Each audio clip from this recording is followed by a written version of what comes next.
Bonjour, je suis Timothée Géret, chapelier modiste, et retrouvez tout de suite un extrait de mon cours.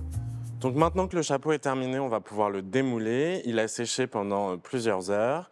On se rend compte que la laine est bien sèche parce qu'on sent plus du tout d'humidité et on sent une certaine rigidité. Donc l'idée maintenant, c'est d'enlever les punaises qu'on a fixées tout à l'heure, hop, qui nous ont permis de le maintenir en place. Attention à pas trop se piquer.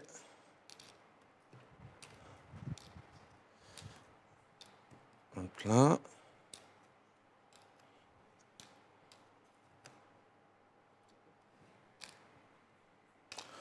On peut aussi enlever la corde, c'est un nœud coulissant, donc on le défait. Et on va venir passer la baleine partout autour pour bien le décoller. Là, il se décolle très facilement. Et voilà, le chapeau est mis en forme. Donc là, vous voyez que notre capeline de base était suffisamment grande. Donc quand on l'a moulé, on a pu descendre sur le côté du bord. Et on a un petit rebord qui revient comme ça. Et donc, si vous voulez, si vous vous sentez suffisamment en confiance, vous avez une démarcation. Et vous pouvez suivre cette ligne pour découper le bord de votre chapeau. Sinon, l'autre option, ça va être de tracer sur l'endroit du chapeau un trait à suivre. Donc du coup, si on n'a pas suffisamment confiance dans la ligne floue et qu'on veut un marquage plus franc, il suffit de simplement remettre le chapeau sur le bord.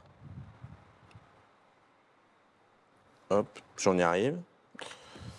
On prend son réglet, une craie, et on vient marquer la distance qu'on veut de bord sur notre chapeau.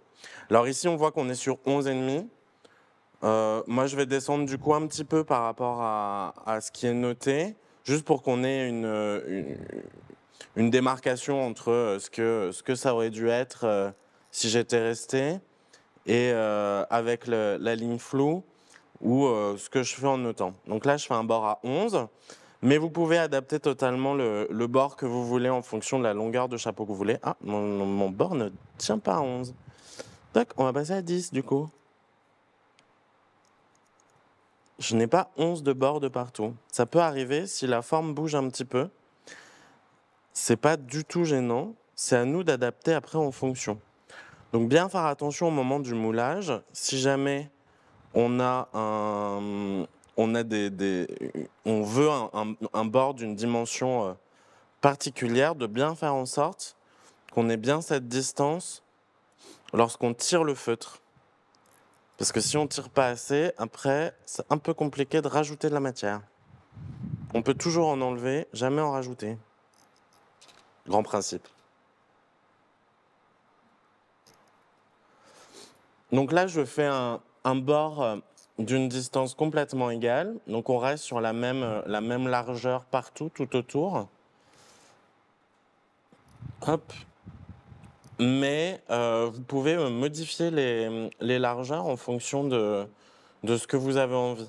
Par exemple, très souvent, quand on a les cheveux longs, c'est très bien de faire un bord plus court à l'arrière. Parce que notamment pour l'hiver, avec les cheveux, les écharpes, ça fait trop de choses dans le cou et le chapeau risque d'avoir tendance à partir. Une fois que j'ai tracé donc mes pointillés pour marquer mes distances, hop, je viens tracer ma ligne.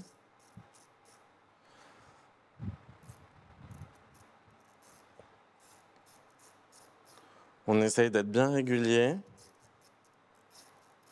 et d'avoir une jolie courbe, puisque ça va être la distance de notre chapeau, le bord de notre chapeau. Retrouvez l'intégralité de ce cours sur artesane.com. À bientôt!